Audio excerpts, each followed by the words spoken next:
اور دوسری چیز میڈیم آف ایکسچینج ہوگی. جس طرح سے ڈیٹ, بارلے, سالٹ اور ویٹ اپنے زمانے کے اندر یہ چیزیں دے کر کسی نے کپڑا خرید لیا, یہ چیز دے کر کسی نے تلوار خرید لی, یہ چیز لے کر کسی نے برتن خرید لیے, تو اس زمانے میں as a medium of exchange استعمال ہوتے تھے.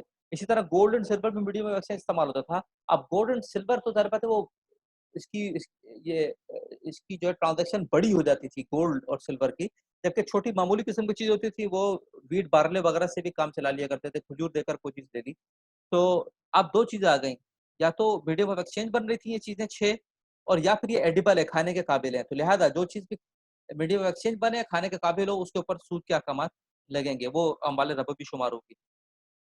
اسی طرح مالکی اسکول آف تھاٹ وہ کہتے ہیں کہ جو چیز پرزرویبل ہوگی, اس لیے کہ gold, silver, barley, wheat, salt یہ سب پرزرویبل ہیں, کچھ تو سالوں سال چلتے ہیں جیسے گولڈ اینڈ سلور, اور اسی طرح سے آپ کے ڈیٹس ہیں, سالٹ ہیں, یہ بہت عرصے تک یعنی کھانے والی چیزیں تو ہیں, لیکن یہ دیر تک ان کو جو ہے محفوظ کیا جا سکتا ہے, پرزرو کیا جا سکتا ہے, ان کے اوپر سود کے احکامات لگیں گے, ایڈیبل ہوں, پرزرویبل ہوں.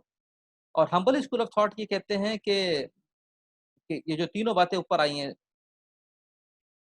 Wait, volume, medium of exchange, edibility, تو یہ ساری چیزیں اس کے اندر شامل ہوں گی. تو یہ یعنی کوئی بھی چیز جس کے اندر شامل ہوگی اس کے اندر اموال ربوی شمار ہوگی.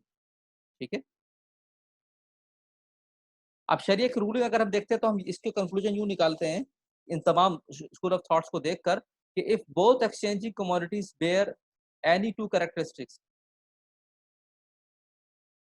کہ ایک چیز دے رہے ہیں اور ایک چیز لے رہے ہیں, مطلب کھجور کو کھجور سے ایکسچینج کر رہے ہیں, کھجور کو ویٹ سے ایکسچینج کر رہے ہیں, تو ایک چیز دے رہے ہیں, دوسری چیز لے رہے ہیں. اگر دونوں کموڈیٹیز, دینے والی اور لینے والی, دونوں کے دونوں میں کوئی ایک پائی جائے, یعنی وہ ویٹ یا والیوم سے بکتی ہو یا میڈیم آف ایکسچینج ہو, تو پھر اس پہ دونوں شرطیں پائی جائیں گی. Then hand to hand exchange and equality of amount are must, یہ دو چیزیں, دو شرطیں لگیں گی. ہینڈ ٹو ہینڈ ایک ہی مجلس کے ذریعے ایکسچینج ہوگا, اور دوسری بات اس کا اماؤنٹ دونوں طرف برابر ہوگا. اب ہم ربا الحدیث کو گروپنگ میں, گروپس میں بھی تقسیم کرتے ہیں. ہم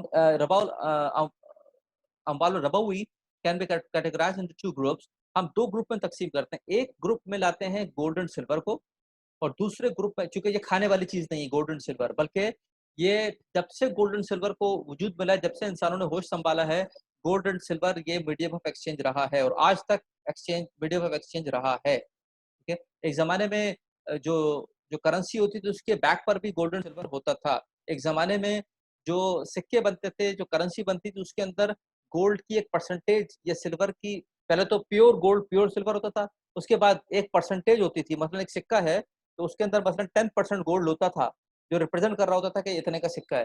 اس کے بعد آہستہ آہستہ اس میٹل کی چیزیں آ گئی, اس کے بعد کرنسی آ گئی, پیپر کرنسی آ گئی, لیکن پیچھے بیک اپ پہ گولڈ سلور ہوتا تھا.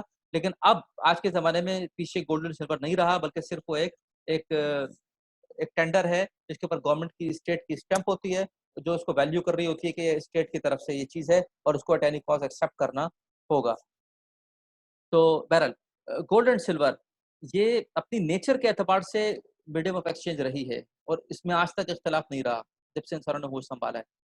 اور تو لہٰذا ہم اس کو ایک گروپ میں ڈالتے ہیں, اور دوسرے گروپ کے اندر وہ کموڈیٹیز ڈالتے ہیں جیسے wheat, barley, dates and salt, جو کہ ایڈیبل ہیں, کھانے کے قابل ہیں, یا یہ جو وزن کر کے بک رہی ہوتی ہیں. ٹھیک ہے. تو اب یہ ہے کہ کوئی بھی 6 کموڈیٹیز یا ان میں کوئی بھی صفت پائی جائے, وہ اگر آپس میں ایکسچینج ہو, مثلا گولڈ کو گولڈ سے ایکسچینج کیا جائے یا سلور کو سلور سے. اب مختلف قسم کے ایکسچینج ہو سکتے ہیں, گولڈ کو گولڈ سے کریں, سلور کو سلور سے کریں, ویٹ کو ویٹ, بارلے کو barley, date to date, salt salt, جیسے کہ حدیث میں آیا ہے. ایک ایکسچینج ہی ہو سکتا ہے. دوسرا ایکسچینج ہو سکتا ہے گولڈ کو سلور سے کریں, گروپ ایک ہی ہو اور جینس بدل جائے, گولڈ کو سلور سے ایکسچینج کریں. اسی طرح ویٹ کو بارلے سے یا ویٹ کو ڈیٹ سے ایکسچینج کریں, یہ دوسری صورت ہو سکتی ہے. تیسری صورت یہ ہو سکتی ہے کہ گولڈ کو گروپ کے ساتھ ایکسچینج کریں, گولڈ کو ویٹ سے کریں ایکسچینج, یا گولڈ کو بارلے سے کریں, یا سلور کو ویٹ سے کریں, سلور کو بارلے سے کر لیں, ڈیٹ سے یا سالٹ سے ایکسچینج کریں. یہ 3 شکلیں ہو سکتی ہیں ایکسچینج کرنے کی. تو اس کے احکامات بھی 3 ہیں. نمبر 1, اگر سیم کموڈیٹی کو سیم سے ایکسچینج کیا, چاہے کسی بھی گروپ میں ہو, جیسے گولڈ کو گولڈ سے کیا, سلور کو سلور سے, یا ویٹ کو ویٹ سے ایکسچینج کیا, تو پھر 2 شرطیں حدیث میں پائی جاتی ہیں. ہینڈ ٹو ہینڈ ڈلیوری ہوگی, ہینڈ ٹو ہینڈ ایکسچینج کرنا ہوگا. نمبر 2, ایکوالٹی ان اماؤنٹ, دونوں طرف وزن برابر ہوگا. دو شرطیں، وزن برابر، ہینڈ ٹو ہینڈ ایکسچینج. اور اگر گروپ سیم ہے اور کموڈیٹیز ڈفرینٹ ہیں، گولڈ کو سلور سے ایکسچینج کر رہے ہیں، گروپ ایک ہی ہے لیکن آپس میں دو ڈفرینٹ کموڈیٹیز کو ایکسچینج کر رہے ہیں، یا ویٹ کو ڈیٹ سے ایکسچینج کر رہے ہیں، تو پھر احکامات کیا ہوں گے کہ ہینڈ ٹو ہینڈ ایکسچینج ضروری ہوگا. البتہ ایکوالٹی ناٹ نیسیسری. یہ ضروری نہیں کہ جتنا گولڈ دے رہے ہیں اتنا سلور لے رہے ہیں، جتنا ویٹ دے رہے ہیں اتنا سالٹ لے رہے ہیں، یہ ضروری نہیں ہے. البتہ ہینڈ ٹو ہینڈ ایکسچینج کرنا ضروری ہے. اب تیسری صورت کیا ہے کہ گروپ میں ایکسچینج ہو رہا ہے، گروپ گولڈ کو ویٹ سے کر رہے ہیں یا سلور کو بارلے سے کر رہے ہیں یا سلور کو ویٹ سے ایکسچینج کر رہے ہیں. اس کے اندر حکم کیا ہوگا کہ دونوں ہی احکامات ہٹ جائیں گے. Hand to hand delivery not necessary, ہاتھوں ہاتھ دو، ہاتھوں ہاتھ دو، یہ بھی ضروری نہیں ہے. اور ایکویلٹی یا دونوں طرف وزن برابر ہونا بھی ضروری نہیں ہے. یہ اس کے احکامات ہیں. ایک کیس اسٹڈی ہم دیکھتے ہیں ربا کے اوپر. ایکچولی کیس اسٹڈی ربا اس کی ہے، ربا الجاہلیہ کی ہے، ربا القرآن کی ہے. اچھا، قرآن کے اندر ایک آیت آتی ہے، O you believe you shall not take ربا compounded over and above. یا ایھا الذین آمنوا لا لا تأخذ لا تأخذوا الربا اضعافا مضاعفة، کہ بڑھتا چڑھتا سود نہ لو. ٹھیک ہے، اور اللہ سے ڈرو. تو دوسری طرف قرآن کیا چیز کہتی ہے کہ اگر تم سود دینا نہیں چھوڑتے تو اعلان جنگ سن لو اللہ اس کے رسول کی طرف سے. فَأَذَنُوا بِحَرْبٍ مِّنَ اللَّهِ وَرَسُولِهِ. اور اگر تم توبہ کرتے ہو فَلَكُمْ رُءُوسُ أَمْوَالِكُمْ، تو جو پرنسپل اماؤنٹ ہے وہ تمہارا ہی ہے، وہ تم لے سکتے ہو. لا تظلمون ولا تظلمون، نہ تم ظلم کرو نہ تم پہ ظلم کیا جائے. یہاں پہ دو پوائنٹس آ رہے ہیں کہ ایک اعتراض پیدا ہو سکتا ہے کہ قرآن پاک کے اندر تو اضعافا مضاعفتن کی بات آ رہی ہے کہ بڑھتا کمپاؤنڈڈ اوور اینڈ ابو، یہ سود نہ لو. اور دوسری طرف یہ بات آ رہی ہے کہ تم انجسٹس نہ کرو تو تمہارے ساتھ بھی انجسٹس نہ ہو. ٹھیک ہے، نہ تو تم ظلم کرو اور نہ تم پر ظلم کیا جائے. آج تم اپنی ضرورت کے لیے قرض لے لو، کل تمہیں ضرورت پڑ جائے گی تو وہ بھی قرض لے گا، تو لہذا تو ضرورت کے اوپر قرض نہ لو. صحیح ہے، یہ دو کیسز بن رہے ہیں. اب سوال یہ ہے کہ ایک سوال پیدا ہوتا ہے، it seems that basic reason of prohibition of ربا از انجسٹس. کہ قرآن یہ کہہ رہا ہے کہ لا تظلمون ولا تظلمون، نہ تم ظلم کرو اور نہ تم پر ظلم کیا جائے. بظاہر ایسا لگ رہا ہے کہ اگر کسی پہ زیادتی نہیں ہو رہی تو پھر کیا حرج ہے سود دینے سے یا سود دینے سے. کسی پہ ظلم ہو رہا ہے تو پھر تو ٹھیک ہے، لیکن اگر ظلم نہیں ہو رہا، لینے والا بھی خوش ہے اور دینے والا بھی خوش ہے، مثلا تجارتی سود ہے، تو اس صورت کے اندر سود کے حرام ہونے کی سود کے جائز ہونے کی گنجائش نکلتی ہے. اس لیے کہ دونوں پارٹی راضی ہیں، دونوں پارٹی کے لیے ہم پہ انجسٹس نہیں ہو رہا، ہم دونوں کو ضرورت ہے پیسوں کی، اس کو دینے کی ایکسٹرا سرپلس ہے اور اس کے پاس ڈیفیسٹ ہے، اس کو دینا اس کے لیے مفید ہے، اس کے لیے لینا مفید ہے. جیسے کہ بینکس کے اندر ہوتا ہے کہ اور بقول اس کے بڑے پروجیکٹس پہ کام ہو جاتا ہے اگر سرپلس لوگوں کے ایک جگہ پہ جمع ہو جاتے ہیں، اور جو سرپلس جمع ہوئے اس کے اگینسٹ میں سود دے دیا، تو اس سے بڑے پروجیکٹس وجود میں آتے ہیں، سب کا فائدہ ہوتا ہے، کمیونٹی کا فائدہ ہوتا ہے، لوگوں کا فائدہ ہوتا ہے. تو بظاہر ایسا لگ رہا ہے کہ پروہیبیشن آف ربا اس کی وجہ یہ ہے کہ ظلم ہے. اگر ظلم نکل جائے تو پھر سود کو حرام ہونے کی گنجائش نہیں باقی رہتی، بلکہ اس کی گنجائش نکلنی چاہیے اس کے جائز ہونے کی. ایک بات تو لہذا کمرشل انٹرسٹ جو ہے وہ جائز ہونا چاہیے، اور جو پرسنل جو صرفی سود ہے، جو کنزیومر انٹرسٹ ہے، وہ ناجائز ہونا چاہیے، جبکہ کمرشل انٹرسٹ جو ہے تجارتی سود جائز ہونا چاہیے. جبکہ بات واضح ہے کہ انجسٹس نہیں ہو رہا، دونوں پارٹیز خوش ہیں. ٹھیک ہے، تو اس کا جواب ذرا سمجھ لیں کیا ہے. پہلی بات تو یہ ہے کہ قرآن پاک میں بعض علتیں بیان ہوئی ہیں اور بعض حکمتیں بیان ہوئی ہیں. تو یہ جو بات ہے کہ سود لینے دینے کے اندر ناانصافی ہے، انجسٹس ہے، لا تظلمون ولا تظلمون، نہ تم ظلم کرو نہ تم پہ ظلم کیا جائے، کسی کے اوپر ظلم ہونا یہ علت نہیں ہے بلکہ حکمت ہے. یہ علت نہیں ہے بلکہ حکمت ہے کہ تم یہ کرو گے تو آخر کار کبھی تم بھی اس پہ پھنسو گے، تو لہذا ایسا نہ کرو، اس کو چھوڑ دو. یہ علت نہیں ہے کہ جب ظلم نہیں ہو رہا تو پھر جائز ہے، ظلم ہو رہا ہے تو ناجائز ہے، اور ظاہری آنکھ سے دیکھنے کے اوپر ایسا لگ رہا ہے. ایک بات تو یہ علت کیا ہے؟ علت صرف اتنی ہے کہ تم نے کسی نے پرنسپل دیا اور اس کے اوپر زیادہ لیا، بھائی یہ سود ہے. پرنسپل دے کر اس کے اوپر زیادہ آیا، یہ سود ہے.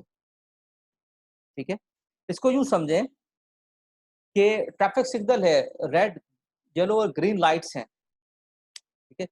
اس کی حکمت لگنے کی یہ ہے کہ ایکسیڈنٹس نہ ہوں، لوگ کی جانیں، ان کا مال ضائع نہ ہو، ان کا مال ضائع نہ ہو. لیکن کیا ایک شخص دیکھتا ہے کہ بھائی ٹریفک سگنل جو ہے وہ اس وقت ریڈ ہے اور دائیں بائیں سے گاڑیاں نہیں آ رہی ہیں، دور تک گاڑیاں نظر نہیں آ رہی، اور وہ آرام سے اس کو کراس کر سکتا ہے اور وہ بہت اچھا ڈرائیور ہے اور اس کی گاڑی بہت اچھی ہے، تو کیا اس کو سگنل توڑنے کی اجازت دی جائے گی جبکہ دائیں بائیں کوئی گاڑی نہیں ہے اور کسی گاڑی سے ٹکرایا بھی نہیں، کوئی ایکسیڈنٹ بھی نہیں ہوا، اور اگر اس کو ٹریفک کانسٹیبل پکڑتے ہیں تو کیا ان کا چالان نہیں ہوگا؟ یقینی طور پہ ان کا چالان ہوگا اور ان سے پوچھ گچھ ہوگی، ان کو تنبیہ کی جائے گی، ان کو وارن کیا جائے گا، اس لیے کہ انہوں نے اس سگنل کو توڑا ہے. اگر وہ یہ جواز پیش کرتا ہے میرا تو کوئی ایکسیڈنٹ ہی نہیں ہوا، میرا کس بات کا چالان ہو رہا ہے، مجھے کس بات کی تنبیہ ہے، تو اس کی یہ بات جو ہے وہ جائز نہیں شمار کی جائے گی. اس لیے کہ سگنل ٹھیک ہے، اس کی حکمت یہ ہے کہ ایکسیڈنٹ سے بچانا ہے، لیکن سگنل کی اپنی ایک امپورٹنس ہے، جب ریڈ نظر آ جائے تو پھر آپ کو کراس نہیں کرنا. اس لیے کہ آج نہیں ہو رہا تو کل ہوگا، آپ بچ کے نکل گئے تو پیچھے آنے والے وہ پھنس جائیں گے. پوری سوسائٹی کا مسئلہ ہے، پورے انسانوں کا مسئلہ ہے. تو یہی بات سود کے اندر ہے کہ اپیرنٹلی اگر دو لوگوں کا وقتی طور پہ ظاہر طور پہ نقصان نظر نہیں آ رہا، لیکن اوور آل سوسائٹی کا اوپر اس کا امپیکٹ جائے گا. تو علت یہ ہے سود کی کہ پرنسپل دیا اور اس کے اوپر ایکسٹرا لیا، تو یہ علت یہ سود بن گیا اور یہ سود ناجائز ہو گیا. اور حکمت یہ ہے کہ لوگوں کے اوپر ظلم ہوگا. پرسنل لون پہ تو سود عام طور پر ظلم ہوتا ہی ہے، جبکہ ایک آدمی غریب ہو تو ادا نہیں کر پاتا، اور ظلم کی شکل ابھی ہم آگے چل کے ایگزامپلس بھی دیکھ لیں گے. یہ بھی نکلتی ہے کہ لوگ جو اپنا سیکورٹی ڈپازٹ رکھواتے ہیں وہ اس سے ہاتھ دھو بیٹھتے ہیں. اور پہلے زمانے میں تو اس قدر جاہلانہ سود تھا کہ لوگ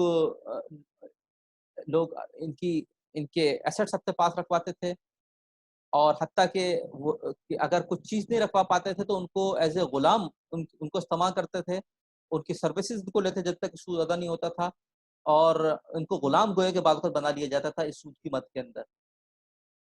اس حد تک معاملہ جاتا تھا. اچھا، Islamic law of prohibition of ربا does not depend on mutual agreement. دوسری بات یہ کہ اسلام کی جو لا ہے، بلکہ دنیا کا کوئی بھی لا میوچل اگریمنٹ کے اوپر ڈیپینڈ نہیں کرتا. اس کی ہم سیدھی سی ایگزامپل دیکھتے ہیں. کیا دنیا کے کسی بھی قانون کے اندر اور پرٹیکولرلی اسلامک لا کے اندر کیا برائب اور فورنیکیشن اڈلٹری کو جائز قرار دیا جا سکتا ہے کہ اگر میوچل انڈرسٹینڈنگ کے ساتھ؟ تو یہ الگ مسئلہ ہے انگلینڈ کا یا آئی ڈونٹ نو اباؤٹ امریکہ یا دوسرے ویسٹ کا، کہ انہوں نے اگر کیا کہتے ہیں میوچل انڈرسٹینڈنگ کے ساتھ اگر کیا کہتے ہیں یہ سیکشل ریلیشن کرتے ہیں تو اس کی ان پر باقاعدہ لا نکال کسی گنجائش نکال لی ہے. لیکن اگر سلیم الفطرت آدمی اپنی عقل سے اس کو سوچے تو اس کی کوئی گنجائش نہیں نکلتی فورنیکیشن کی، اڈلٹری کی. اسی طرح برائب ہے تو کیا برائب جائز ہو جائے گی؟ تو دنیا کے کسی قانون کے اندر بھی برائب جائز نہیں ہوگی، اس لیے کہ دو لوگوں کو تو فائدہ ہو رہا ہے میوچل انڈرسٹینڈنگ سے، لیکن پوری کمیونٹی کو اس کا نقصان ہو رہا ہے. So can bribe or fornication be allowed if these are committed with mutual consent? Obviously no. اسی طرح سود بھی اگر دو پارٹیز کو آپس سے میوچل انڈرسٹینڈنگ سے ہو رہا ہے آواز نہیں آ رہی ہے تو